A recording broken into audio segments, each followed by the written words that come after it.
Bienvenue dans Rencontre avec et merci d'avoir accepté l'invitation pour parler de manipulation.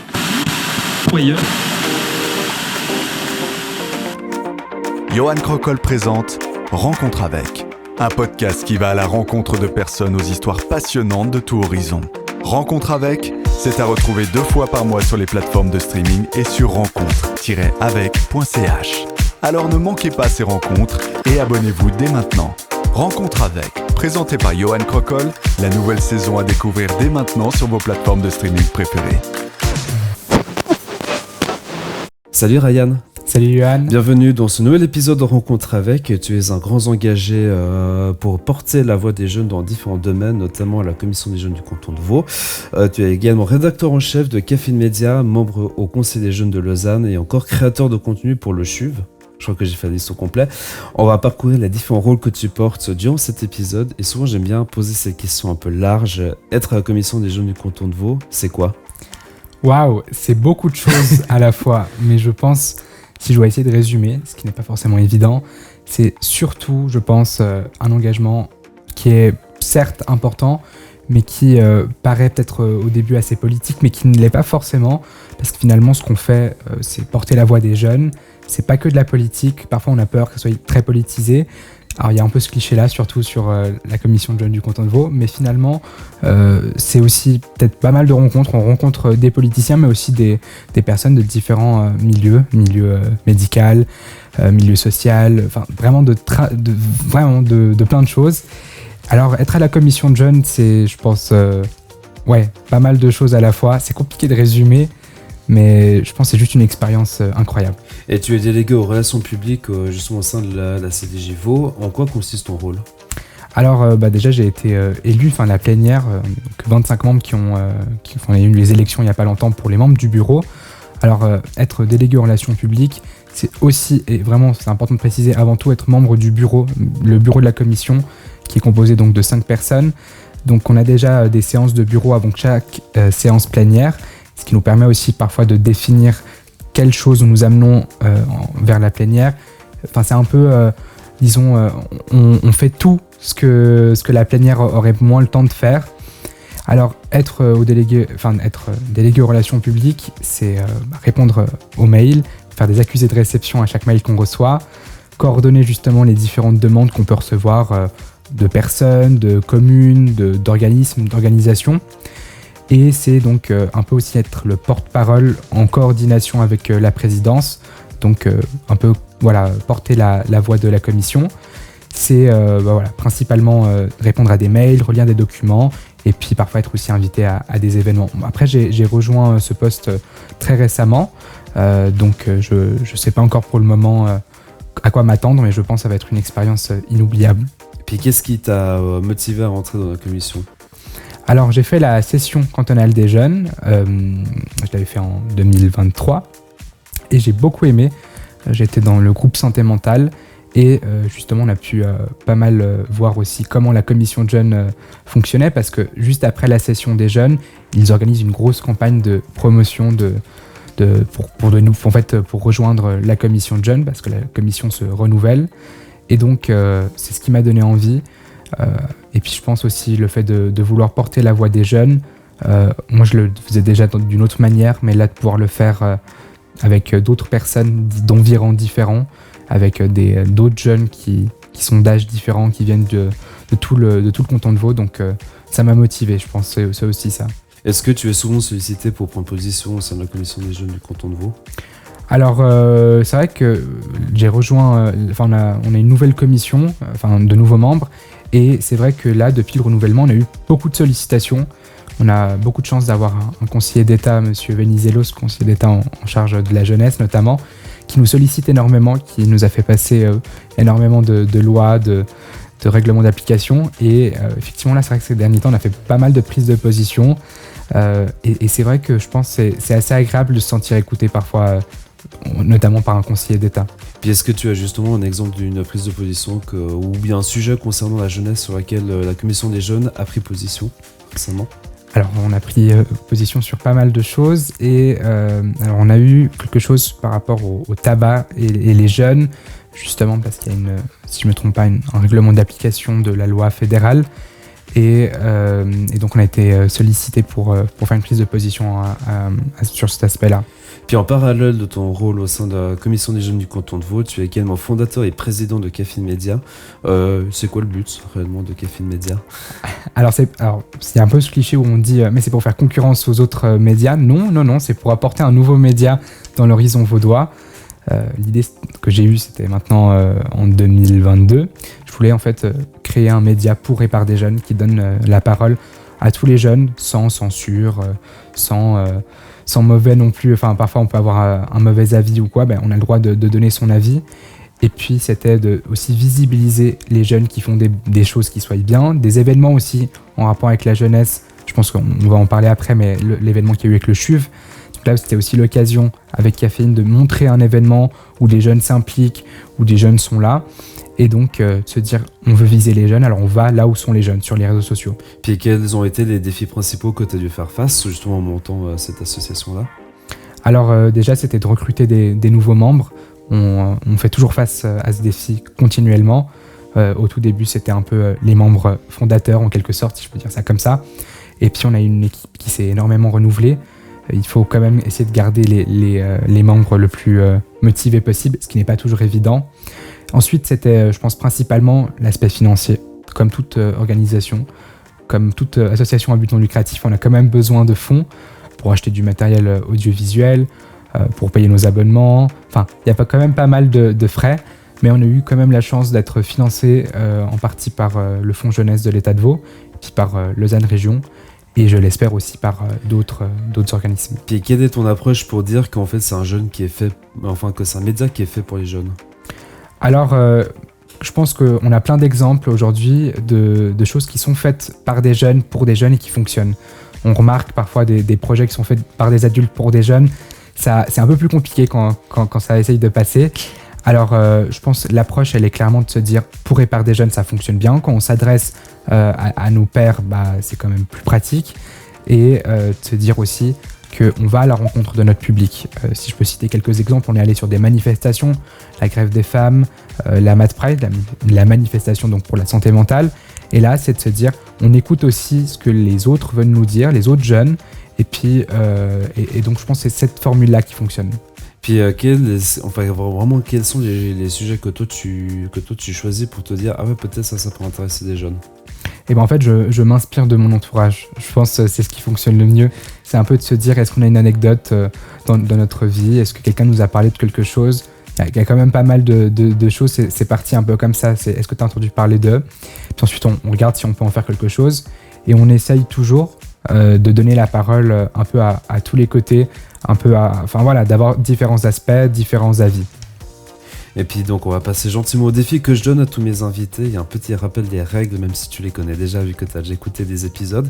En gros, je vais te poser des questions qui n'ont aucun lien les uns par rapport aux autres dans un temps imparti et ton but à toi c'est d'en répondre à un maximum. Est-ce que tu es prêt? Ça marche. Alors je te mets dans l'ambiance avec la musique. Si tu devais vivre comme un personnage de Disney, lequel choisirais-tu? Ratatouille. Préfères-tu les livres physiques ou électroniques? Électronique et physique. Ton expression favorite? Je sais pas. Si je dois choisir une expression suisse, je sais pas. Ah oui. Pas besoin que ça soit suisse. Non, mais il y en a une que j'aime beaucoup, c'est je tiens le bateau. Non, le lac. Je sais plus, c'est bouge pas le bateau, je tiens le lac. Voilà, un truc comme ça. Quel super pouvoir voudrais-tu avoir ou savoir? J'aimerais bien être parfois transparent dans des situations un peu gênantes. Qu'est-ce que tu aimerais accomplir en une seule journée? Je sais pas, visiter plein de pays. Le plus bel endroit où t'es allé? C'est parce que je suis libanais, donc le Liban. Et quelle est ta plus grande qualité? Je pense généreux. Et ton plus grand défaut? Je suis assez susceptible. Quel est ton style musical préféré? La musique orientale. Si demain matin ton patron vient te dire je te donne une semaine de congé, qu'est-ce que tu ferais sachant que tu n'as absolument rien prévu? Ouh là là, je vais passer du temps avec ma famille et mes amis, je pense. Plage, montagne ou forêt? Montagne et forêt. Plutôt du genre être à l'avance ou à la bourre pour un rendez-vous? Alors c'est soit 1 heure d'avance, soit une demi-heure de retard, mais c'est pas de ma faute, c'est la faute des CFF. C'est bien sûr qu'on se dédouaner des situations. Maniaque ou bordélique? Alors, maniaque, mais quand même pas mal bordélique. Ton premier concert que tu as pu assister? Billie Eilish. Quel métier tu voulais faire quand tu étais enfant? Je voulais faire chirurgien, mais finalement j'ai peur du sang et je suis hémorragique. Si tu voulais apprendre une langue étrangère, laquelle voudrais-tu savoir jusqu'au bout des doigts? Il faut que je commence par l'anglais, je crois. Quel est le meilleur conseil que tu aies jamais reçu? Crois en toi. Une chanson que tu ne veux pas avoir dans ta playlist? Beaucoup trop. Si t'en as une, par exemple. Certaines musiques, je pense, de TikTok. Plutôt thé ou café le matin? Thé vert. Tes matières préférées à l'école primaire? La science et la géo. Puis plutôt chien ou chat? Chat. As-tu un plat préféré? Le gratin de finnois de ma maman. Et quel est ton film préféré? Ratatouille. Quel est le pays que tu aimerais visiter le plus que tu n'as jamais visité auparavant? Le Royaume-Uni. C'est bien, tu réponds à 24 questions. C'était pas trop dur. Non, ça va. Pour vous qui nous écoutez, n'hésitez pas à réagir sur ce qui vous a marqué dans ce podcast, dans la section questions-réponses, et puis en bas, la description de Spotify. Et les réponses seront bien évidemment publiées directement dans cet épisode. On va passer sur ton rôle que tu as au sein du CHUV, plus précisément, tu es créateur de contenu pour les réseaux sociaux du projet pilote qui s'appelle Spark. Alors maintenant, je peux dire j'étais. La collaboration est terminée. Tu étais. Donc, c'était une collaboration que Caféine Média a eue avec le projet pilote Spark, comme tu l'as dit, un projet du CHUV, plus précisément du Centre Sport Ado. Et donc, c'est un projet pilote qui est en co-construction avec les villes hôtes. La première ville hôte pilote était Renan, la seconde était Yverdon-les-Bains. Alors, on a créé donc justement du contenu pour leurs réseaux sociaux, donc en collaboration. Et c'est vrai que c'était quand même un grand défi parce qu'on a dû faire face à rentrer dans un projet comme il est pilote, il n'y a pas forcément tout qui est préparé à l'avance, donc c'était pas mal de stress, mais je pense, si je dois juste dire ça, on a beaucoup appris en gestion de stress, gestion d'équipe. Je n'avais pas géré autant une équipe que ça, et c'était surtout donc l'équipe de Caféine. Et comment est-ce que tu t'es greffé à ce projet-là, et puis qu'est-ce qui t'a motivé à le faire? Alors, pour Caféine Média, on était en contact avec la commune de Renan, justement, parce que c'est ma commune là où j'habite finalement. Et donc, je voulais voir avec eux si c'était possible d'avoir un soutien financier. Et quand j'étais en contact avec les travailleurs sociaux, ils m'ont dit « Ah, mais il y a un nouveau projet qui s'appelle Spark. Enfin, ça peut peut-être t'intéresser. Enfin, je sais pas, on va leur en parler. » On m'a dit « Mais viens à une séance. » Donc, je suis venu à une séance. Puis c'est comme ça où on nous a dit, on m'a dit clairement ah, mais il faut que vous soyez notre partenaire média officiel, en tout cas sur la première destination pilote. Puis au début, c'était un peu flou, mais vu qu'on venait de se lancer, on s'est dit, mais c'est une trop bonne occasion de gagner en crédibilité, de gagner en expérience. Alors on a foncé, et puis c'est comme ça qu'on a collaboré avec eux. Et puis, quelle est l'approche que vous faites pour maintenir l'engagement des jeunes sur les réseaux sociaux, et surtout ce que vous faites pour choisir des sujets pour que ça leur parle directement? Alors, je pense que c'est un peu aussi comme on fait à Caféine, c'est de se dire qu'est-ce que veulent les jeunes. Alors, c'est vrai que Spark, on a une grande liberté éditoriale, on a pu vraiment choisir, nous, ce qu'on voulait. Évidemment, c'était vérifié, mais dans l'ensemble, on a vraiment pu avoir une liberté totale et de se dire qu'est-ce que nous, on a envie. Puis aussi de réfléchir parfois, moi, je sais que j'avais des amis qui correspondaient en fait à cette catégorie de personnes qu'on avait besoin de faire venir, notamment donc des jeunes entre 15 et 25 ans, sédentaires, qui restent à la maison, et de me dire, mais si je devais faire venir cette personne, comment je la ferais venir? Et même de lui demander, de lui dire, mais comment je pourrais te faire venir à Spark? Comment je pourrais te donner envie? Et de partir de ça et de faire surtout du contenu assez drôle. Et est-ce que tu décides du type de contenu que tu veux mettre en avant sur les réseaux sociaux du CHUV? Alors, on a eu sur Instagram et TikTok, il y a eu un compte uniquement pour Spark. Le CHUV, finalement, n'a pas énormément relayé sur son compte directement. Mais donc, le compte de Spark, quand on a commencé la collaboration, était à 0 abonnés. Et maintenant, il a énormément augmenté. Alors, je ne dis pas que c'est que grâce à nous, parce qu'on n'est pas les seuls à travailler sur ce projet, surtout sur l'aspect communication, il y a plein d'autres personnes. Mais c'était, je pense, pas évident déjà de faire gagner des abonnés sur un compte qui commençait à 0. Et puis, oui, on pouvait quand même facilement décider de ce qu'on voulait mettre en avant. Puis tu fais également du conseil des jeunes de Lausanne. Et puis en quoi consiste ton rôle ? Alors, le conseil des jeunes de Lausanne, qui au moment où on tourne cet épisode, je l'ai rejoint il n'y a pas longtemps, mais c'est aussi une autre façon, un autre niveau de s'engager pour les jeunes, d'être aussi parfois consulté sur certaines choses, d'être au courant de certains événements avec les jeunes. J'ai appris, par exemple, effectivement, je ne connaissais pas avant qu'il y avait le gala des 18 ans, qui est organisé par justement le conseil des jeunes de Lausanne. Et donc, c'est vrai que c'est une autre manière d'être un peu plus locale, effectivement, mais qui est tout autant intéressante. Alors, il faut me dire, je n'habite pas à Lausanne, j'habite juste à côté, à Renan. Je me bats pour avoir un conseil des jeunes à Renan, ce qui n'est pas évident, mais je me suis quand même intégré dans le conseil des jeunes de Lausanne parce que je suis tout le temps à Lausanne. Puis comment est-ce que tu arrives à jongler entre tes études et tes différents rôles que tu portes ? Alors actuellement, j'ai commencé un stage au sein de la Fondation Pacte, un stage en communication. Donc je suis pas à 100%, je suis à 60%. Et donc c'est vrai que ça me sollicite pas mal entre la commission de jeunes du canton de Vaud, justement ce rôle de délégué aux relations publiques qui me force un peu à regarder mes mails tous les jours, même si c'est pas forcément l'idéal. Et puis Caféine, et puis à Caféine c'est vrai que j'occupe le rôle autant de vérifier tout l'aspect de la création de contenu, mais aussi l'aspect administratif. Donc c'est vrai que j'ai pas mal de choses. J'ai acheté récemment un carnet, ça m'aide déjà à m'organiser. Sinon l'agenda fonctionne aussi très bien. Puis surtout, et je pense que c'est ce qui est le plus important, c'est de se réserver des moments pour soi, des moments avec ses amis et sa famille, de se dire, peu importe ce qui se passe, je n'annule pas ce moment-là. Et puis, si tu as un conseil à donner à un autre jeune qui veut se lancer dans l'engagement autant dans le journalisme, les relations publiques ou l'engagement de la jeunesse, ce serait lequel ? Je pense c'est de faire ce qu'on aime, de faire ce qu'on a envie de faire. J'entends souvent des personnes dans mon entourage qui se sentent obligées de faire certaines choses. Et je pars du principe que si on veut s'engager, surtout si on ne gagne pas forcément de l'argent derrière, c'est de le vouloir, d'apprécier ce qu'on fait et de prendre, je pense, de prendre en cas le maximum de ses ressources, de les mettre à contribution dans une cause. Bah, c'est vrai que c'est important.